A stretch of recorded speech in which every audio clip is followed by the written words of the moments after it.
Hi, everyone. Welcome to the Inspire Speakers Series, the beloved series aimed at creating lasting change through pure inspiration. We all know that sometimes the most important conversations are the hardest ones to be had, but that doesn't mean they should be avoided. So, in 2024, we are inviting our audiences to get comfortable with getting uncomfortable through a series of topics and discussions that will pull us just far enough outside of our comfort zones and provide us with the tools necessary to carry on these conversations in ways that challenge our thinking and catalyze change. My name is Dionna Reynolds. I am the Senior Director of Social Impact at Green Building Alliance, and today we're unpacking ways we can successfully talk about climate change. No matter what lens you are looking through, if we want to find common solutions to common problems, sustainability and climate change are topics that we must be able to think critically and speak productively about, despite what our differences might be. Today, we are speaking with Dr. RaShad Easley. Dr. Easley's career spans from working with the U.S. Forest Service to academia.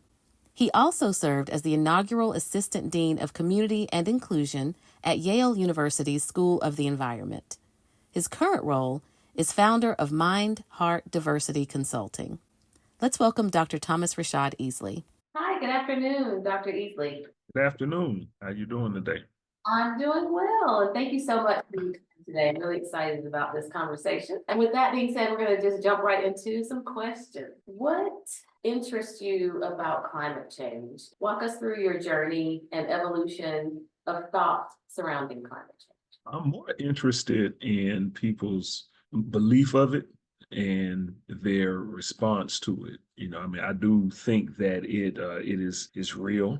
We haven't had the typical winters for some time, and it's been hotter summers. My journey in evolution, I guess, with climate change, for me, really starts with my background in forestry. When I learned forestry years ago, we talked about climate with regard to when we were doing prescribed burns. How we needed to be mindful of that. Mindful of the wind, mindful of the temperature, mindful of the fuel that's around, mindful of communities nearby. Also, be safe yourself. So climate came up a lot with the practices that we did. I don't think that climate change, and I'm proud to date myself because I'm in my late 40s now. We called it global warming a few years back, and so when we were calling it global warming, I was traveling in Sweden at the time. It's just one of those significant moments that comes to mind. And I was in Latnayari. I was in the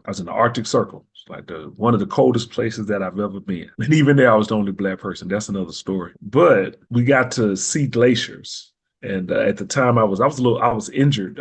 It was a long hike in. It was probably like a 20-mile hike or something like that, I believe. And with our stuff, and I kind of hurt myself, so I had to move slowly to go see things, and people had to, help me. So that was one of those moments where I got to learn about the beauty of a part of the earth, part of the planet that I had never been to, and then to know that those glaciers that were there were melting. Now, when you see them, it would appear like it's impossible for them to melt. But when you look closely, you could see pieces falling. And, and of course, when I see that, it made me think about, I think there were wolverines where we were, I'm like, wow, what are they going to drink, I guess? Where are they going to hide? Where are they going to go? And then I start thinking about bears because they do have bears there too. So I think for me, that's probably when now I don't want to say that that's when it got real. It was like, that's when I saw evidence myself that we're having an impact in the world. And so that's why what interests me is how people respond to each other, because it seems just like anything, the animals are never our problem. The resources are never the problem, except if we think that they're scarce. It's like we're always our own problem. And so I find that being more curious about people makes it easier for me to communicate with them. And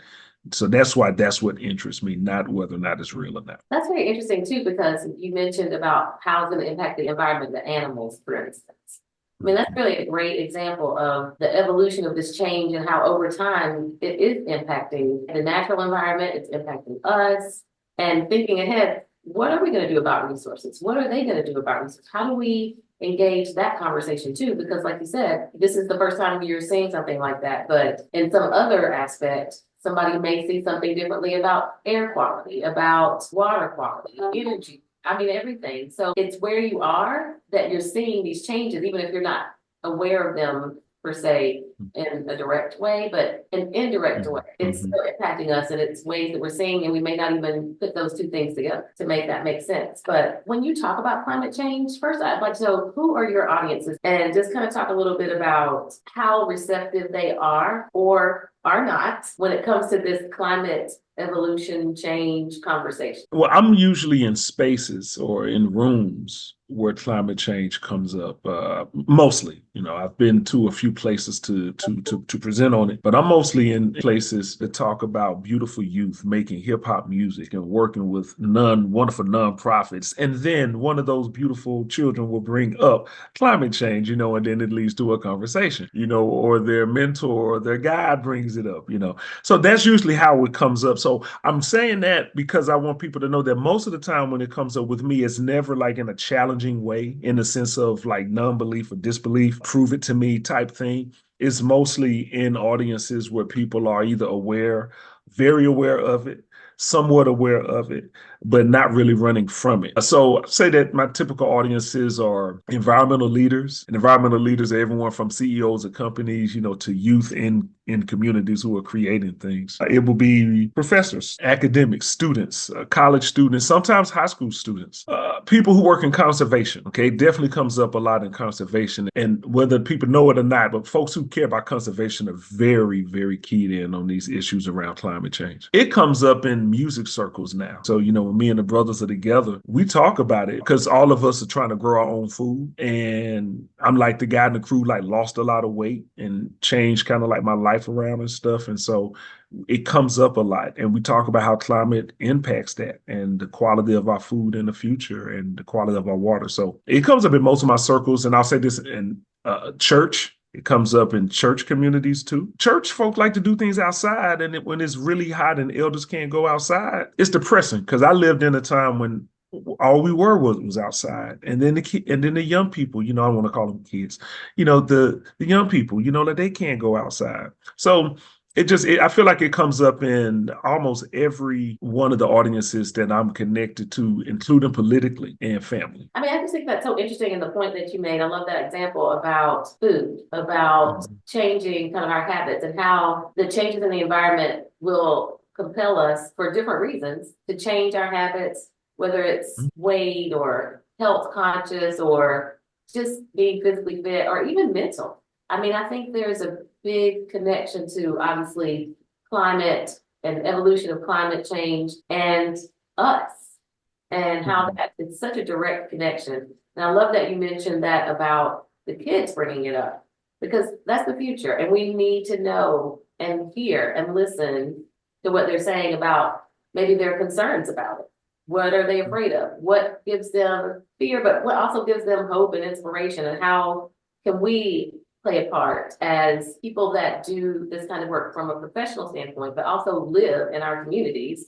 How do we engage, the youth? How do we engage them? How do we, dismiss some theories that are not correct and kind of help stay factual, but then also inspire them for the work that's to be done? What are your thoughts on that? They have to get as much information as possible. Listen, I talk to people who believe that this is a hoax, that there's a conspiracy, and information is so readily available now. It's so accessible, and I do feel like that young people can get to it a lot faster than folks my age and older can. So I think that I'd encourage who's ever listening and whoever cares about climate change to get as much information as you can. I find that when talking to people about it, those who don't want to talk about it or those who don't like it don't understand how it affects them. And they also probably have not had positive conversations about it, because when they're in rooms where they disagree, maybe they felt accosted. Maybe they felt verbally assaulted. I found that if people don't know how to apply it to themselves, Misinformation is very easy. If people do not have multiple sources, then disbelief actually becomes easy. I can see one thing. As soon as this conversation is over, I can get online and see another thing. And now the doubt starts, and who's telling the truth? Who can you believe? I really just encourage people as much as you can, get as much information, because I can think on my own. I like to go and get information from all sides. Now, the primary reason why I do that is so that I know how to talk to people on different sides, and also want to know what people are thinking, because I'm very curious. It's like if you told me that water was bad and I look at how glistening my skin look, I'm like, what's this sister talking about? Now, because I know you, I'm going to try to get some information, because before I think, that might be off, let me go see why would she say that.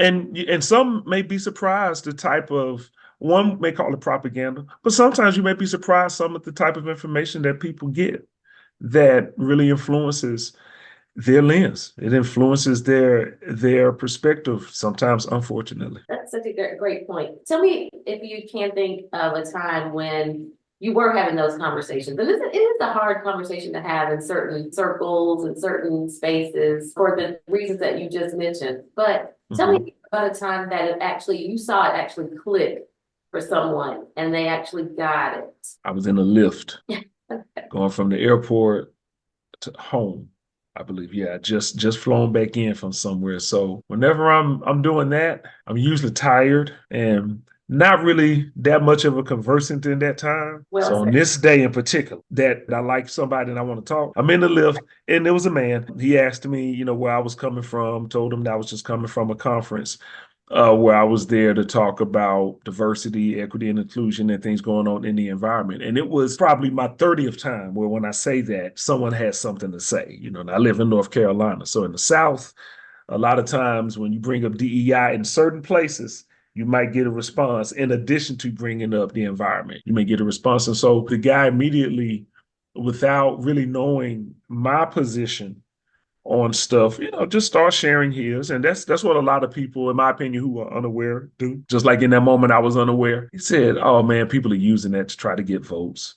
It's not real, man. The temperature, the weather and stuff hadn't changed. Everything's the same. Now, when you're on I-40 driving east, when you go from Cary to Raleigh, it's a lot of forests that were right there. It's called Umstead Forest in particular. So as we're driving, it just kind of dawned on me like how much of these forests were gone on the side of I-40. I'm like, man, and how I could see through them into neighborhoods now. So I, said to the guy, I said, well, I got a question. I said, do you have allergies at all? And he was like, oh yeah, man, like they're real bad. I said, most people who have allergies, they've worsened over the last, few years because of the, pollen upload. I said, because of the pollen and because of, things that are transferring through the trees, and I said, but the problem also is that we're losing these, and so I started talking about that, and he was like, really? And I was like, yeah. And even though one could say that pollen comes from a plant, because technically it does, I was like, we can't get what we need if we don't have,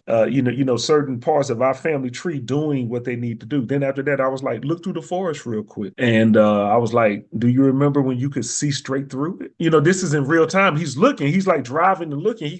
He could tell. So the other thing is that you got to meet people where they are. I didn't argue with him and say whether something wasn't real. I just started showing him the signs. First, I started with him. I was like, how are you feeling? Then I started talking about heat, because it was the summertime when I had just come back. So he has the air on, and you could put the request in how you want the ride to go. And I was like, yeah, could we ride with just the regular air, just natural air?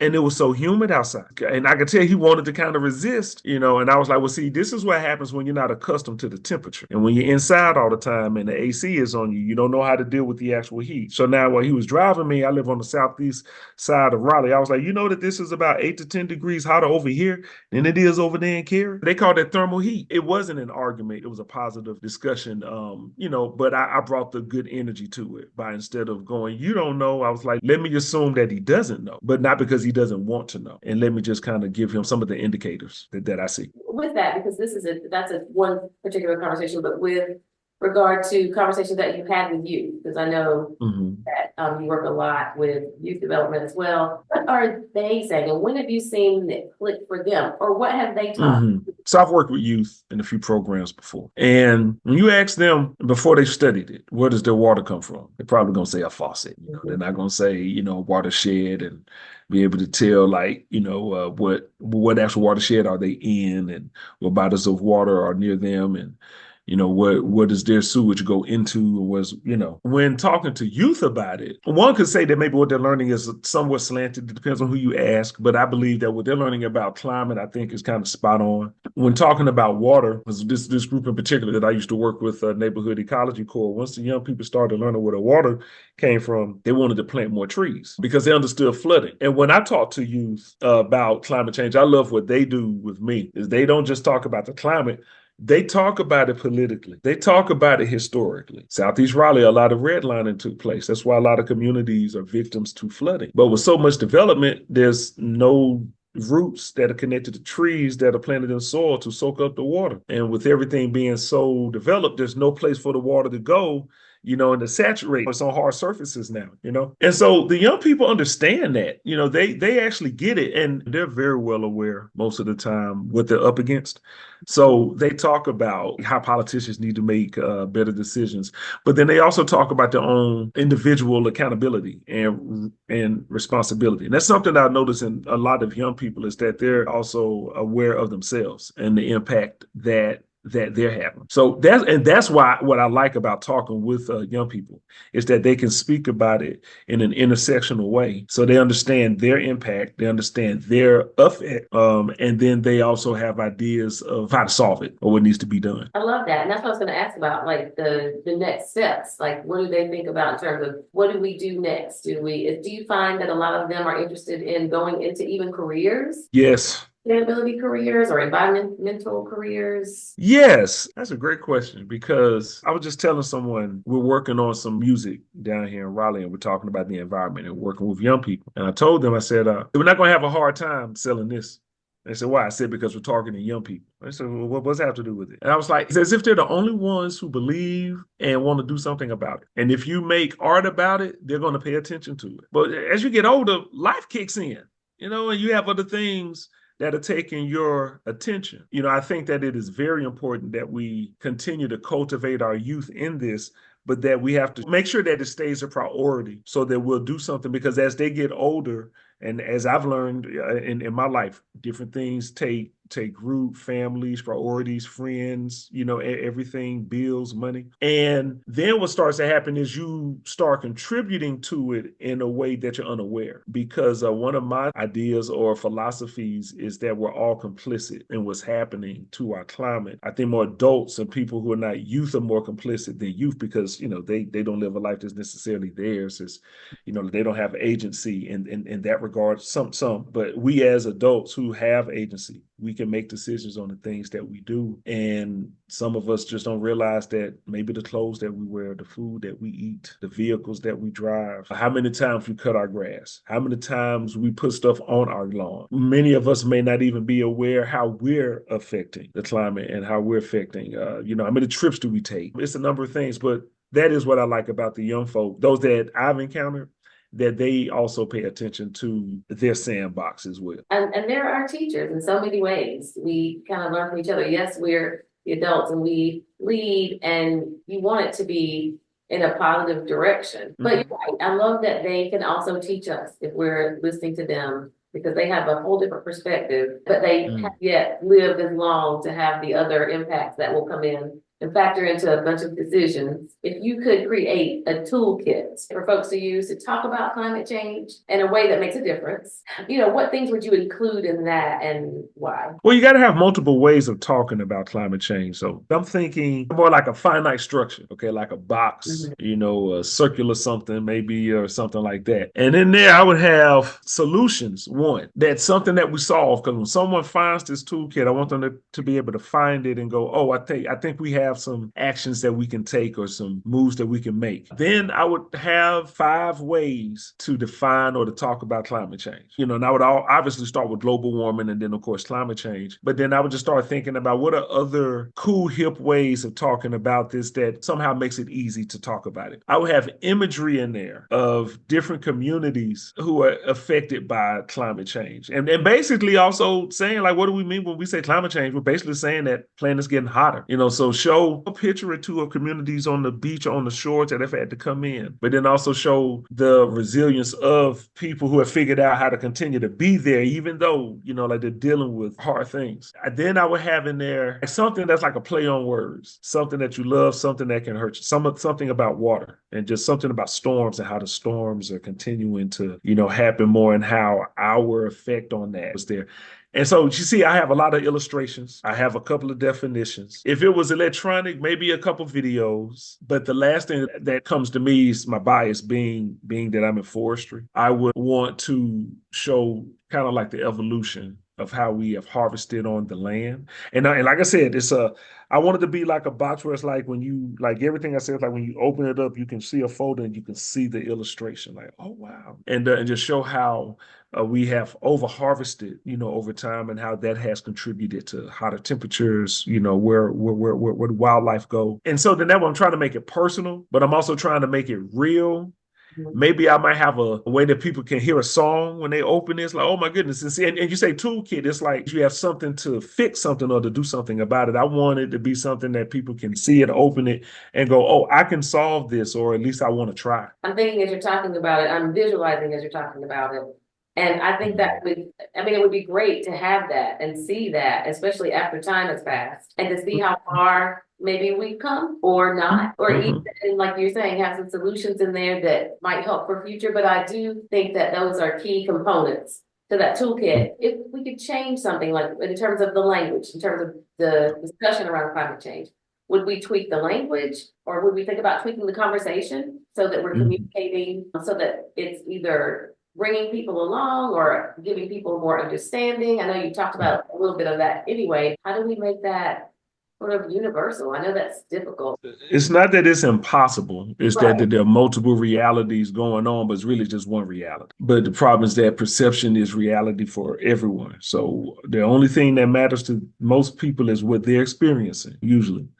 So one thing I think that needs to change is the approach. I think that when climate change is discussed, it's discussed in a kind of like a monolithic way, or it's like in like a one-lane way. And it's usually done, from what I've seen, is someone telling somebody else that they need to change what they're doing, or because something is happening. So, you're the cause for this effect. We need you to not do this. Well, the reason why I say change the approach is kind of like in the movie Inconvenient Truth 2 by former Vice President Al Gore.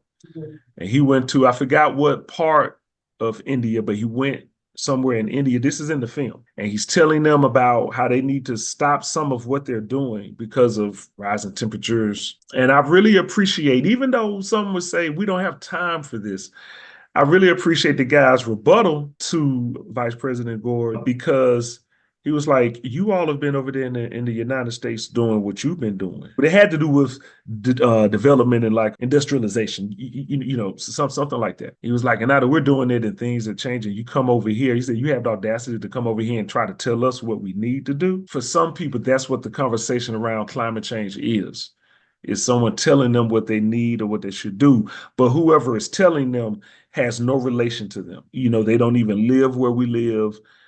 So it's like, who are you to tell me how to do something? So I think that the approach needs to change. I agree. I think that the language needs to continue to evolve because it has evolved.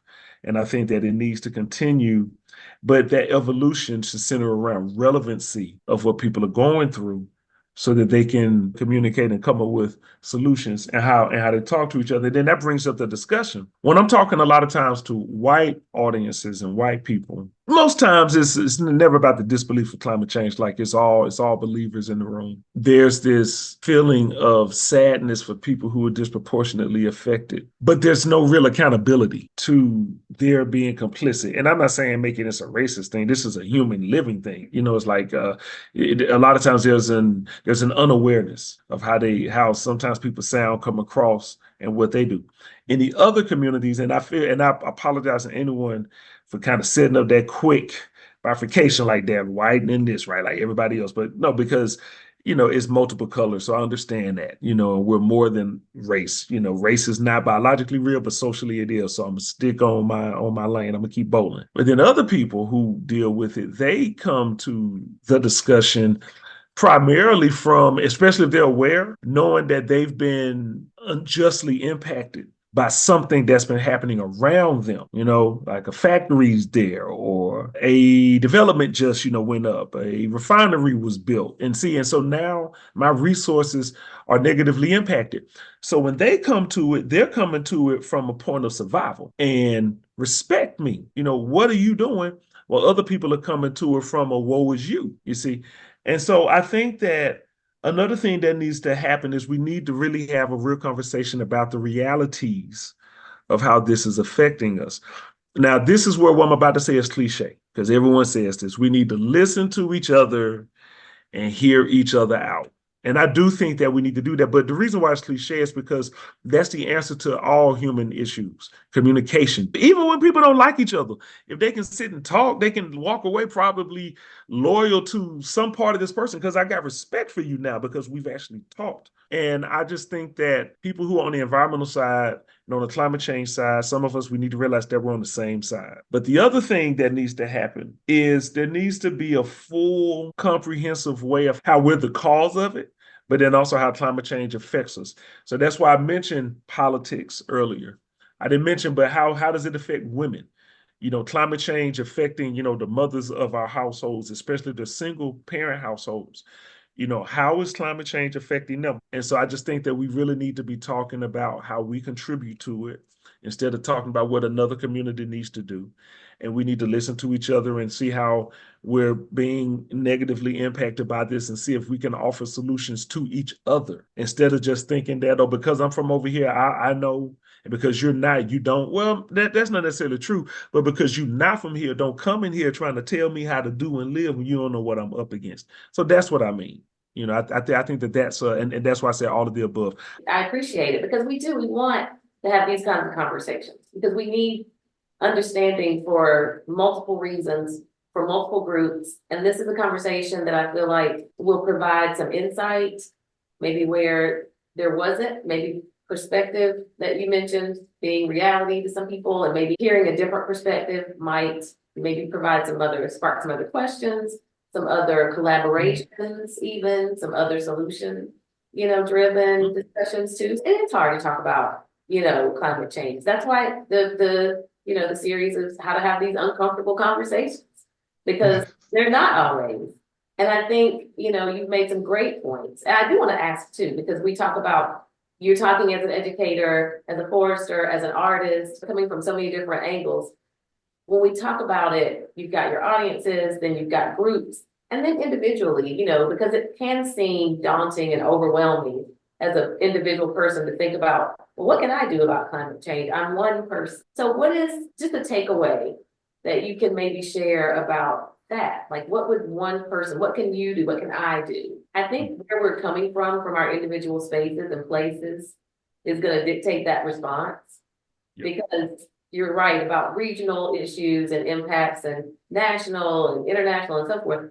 But, is there some common ground that we can start individually and just think, because it's not just about recycling. It's not just about, indoor air quality or water conservation, energy conservation. It's about a lot of things. What should we think about There was a time when what I'm about to say would have sounded corny and like, what? But first thing I think we need to do is we need to slow down. As a society or as a civilization, I would say we need to slow down. What that means is we need to try to embrace the day instead of being so excited for the thing that we haven't even made it to yet. So that's the first thing I think everybody needs to learn how to be present in that moment. Because when you're present in that moment, you'll pay attention to what's around you. And you'll listen not only to what's going on around you, but you'll start listening to what's going on inside of you. And to me, that's what all of us can do. Because depending on where you live, that is then when we can talk about maybe different acts for you to take. But everybody needs to stop, slow down, and listen. When it rains, I think most people don't listen to the rain drops. They just listen to the rain coming down. It's raining outside. Then the things that they don't go outside, as if rain is bad, But so I think that there are some of us, if you drive a lot, you need to drive less if you can. Take a bus if you can, or like something that I'm doing more is I walk to the grocery store. I use my body more. So I think another thing that we can do for those who are able to be a little bit more physical and get outside and move your body. Because I think that the more you move, the less fuel you're burning if you're walking. And then also, the more you move, I think the more you be a little bit more aware of the impact that you're having. So then, for those of us who are like health nuts like me, who like to eat plant-based, I always tell people in this society, that's a privilege to be able to do that. But I would encourage everybody to be mindful of the food that you eat, because the way that food is produced affects our climate. Be mindful of the water that you use. If you're in the shower and you're not standing in front of the spout, where the water's coming out, because turn the water off if you can, if you're taking a shower. We could probably all stand to do cold showers now instead of changing the temperature of the water. It's a lot of things that we can do that deals with appliances in our homes, that deals with the fuel and the oil in our car. It deals with the clothes that we wear. It deals with the foods that we eat. And that deals with the places that we go. There is not one answer to this question, but I'm going to suggest a book. This is one thing I know a lot of people don't like to read, don't like it. So just don't like this part of what I'm saying if you don't want to read. But it's by I think it's like Fresh Banana Leaves. And the book is talking about how indigenous communities should be more at the forefront of these discussions around climate change, and how anyone who has done anything on these lands without consulting indigenous folks has practiced eco-colonization or eco-colonialism. But in that book, she talks about how we're disconnected from the land and how we live these disconnected lifestyles, which then lead to us being disconnected from each other. So I just think that the other thing is when you start paying attention to all of that, really make sure that you pay attention to your neighbor, because you're having an effect on him, her, or they, whether you know it or not, and they're having an effect on you, whether they know it or not. Are you optimistic about, our climate goals and the progress that we're making or not? Do you feel optimistic about it? Well, a lot of times people say that they don't want to sound negative, and it's not that I want to sound negative. I don't want to sound hopeless. I don't have a problem sounding negative, but I don't want to sound hopeless. And I don't have a problem sounding conflicted, because that's a way of existing. I'm not afraid of conflict or running from it. So I am concerned about how we're dealing with climate change. And I'm concerned because I don't think that the solutions that we're coming up with, like recycling, is going to solve anything when we keep cutting down microforest just to develop. I feel like there's a lot of smoke and mirrors in this discussion, and it's a lot of misdirection. But some of it, I don't really think that it's on purpose. I think it's just what's happening, that there's so many issues, right? Like, we can talk about thermal heat, and then we can talk about unclean water. We can talk about like how topsoil is gone from a lot of places in our country because it's so developed. And then we can talk about drought. We can talk about, how we need more forests, and then we can talk about how we're trying to solve it with green spaces and creating that. I said this for everybody out there who has an absolute issue around climate change that you're fighting for. Make sure that you look for the things in between the gaps at the same time, because I think that is where all of those of us who are advocates, that's where we're missing the ball. Like, that's where we're falling short. To give you an example, like I said, forester, right? So you have a lot of people who are challenging the discipline of forestry, environmental science, mechanical engineering, chemical engineering, anything that's dealing with taking from our environment and making a product, or, like coffee, which is technically a tree, right? The chapstick that we use is the same stuff from the carnauba tree that's in the same wax that you put on the car, so people who are aware of like the dwindling amounts of trees, whether we're talking rainforest or whatever, they'll target big business. They'll target big government. They'll target politicians and, target billionaire companies, and, like they're complicit in this and they're complicit in that. But what they don't do is they don't often call out the smaller places that are just cutting the trees down right around here in these neighborhoods. Because when they're doing is that they're cutting down these small forests and turning them into apartments. Like, this is where the development is taking place. It's like we're building New York cities everywhere. We're not just going out, we're growing up. And so I think that those of us, like I said, who are advocates for it, make sure that whatever you advocate for is good. Know that lane, know exactly what you're doing, but make sure that you are looking in the cracks at what it is that you're doing. Because if anything you're doing is one directional, you're wrong too. You're totally missing it. Because this climate change issue is, like I said, it is intersectional. There's a horizontal basis, and there's a vertical one, and everything in between. And so, we can't be self-righteous in this work anymore. We also have to be vulnerable and be honest. And I think that if we're not doing that, my concern continues to grow, because it becomes a one-sided conversation. I like that, the vertical and horizontal too, because you're right, and in the gap, because there's a lot of space in there that needs attention, needs intention. And, we can put that behind it and hopefully make some positive changes within like our spaces as individuals even, which is going to create the collective changes. This has been a great conversation. Thank you so much. But as we conclude, I guess, what is like one thing that you are hopeful about? What's one thing that does maybe give you some inspiration even? Another cliche answer is going to be the young people. The fact that they are not letting this go, and that they are taking it seriously. What I also appreciate about them is they're not just taking it seriously selfishly. Like, the world that we're getting ready to take on, they're taking it seriously for everybody else who's dealing with it right now too. That selflessness is what gives me hope, and also that awareness and that intelligence, because they know what they're talking about. They have very innovative ways of talking about this stuff. I'm also hopeful when I can learn something new. And that's every day. I'm a lifelong learner. So as long as I can learn something new, there's another opportunity for me to change. Now, that's where the hopelessness goes away even more. Notice what I just did. I went from them, but then I brought it to me. And I think that that's the thing that is the most important thing, because the only one I can change and affect is me. Right. I can affect everybody. We all can't be totally human until we're all totally human. I know in my life how I've changed over time. I've been a person who didn't want to hear from certain folk, and now I listen. I've been a person who didn't go certain places, and now I do. I used to be that black guy who said, even though I was a Boy Scout, we don't do this outdoor stuff. Now you're not going to find another person who does more outdoor stuff than me. So I look at my own progression and trajectory, and I'm encouraged by that.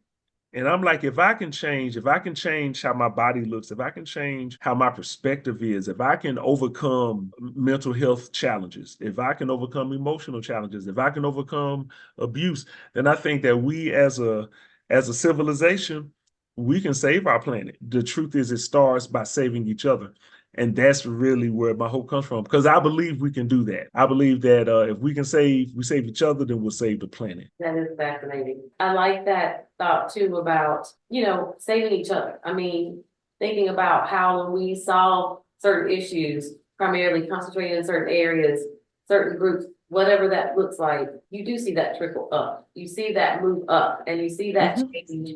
And you will see that change if that's how it's done, because as you mentioned earlier, we're all impacted, maybe at different levels, at different times, at different spaces, but we are all impacted in some way with climate change. I mean, it's something that we don't have control. We have control in certain ways, but in some ways we can create these solutions. We can be a part of the innovation, whether it's technology, whether it's, again, communication, whether it's, amongst ourselves, our families, our smaller groups, but also the larger ecosystem that we're all a part of. This has been so great, Dr. Easley. I just thank you so much for your time and for your knowledge and your expertise and sharing that with us, because again, this is one of those, again, our series about uncomfortable conversations regarding climate change. And it's not easy to talk about, but it is necessary. And Mhm. I think it gives some perspective. I think it gives some hope. And I think it will give us some kind of plan to think about how to move forward in whatever space, whether it's individual, community, groups, businesses. I mean, this conversation is for everybody. And I think Yeah. that's the best part about it because it impacts all of us again. Thank you so much again for your time. We appreciate you. This has been Green Building Alliance Inspired Speakers Series, having uncomfortable conversations about climate change.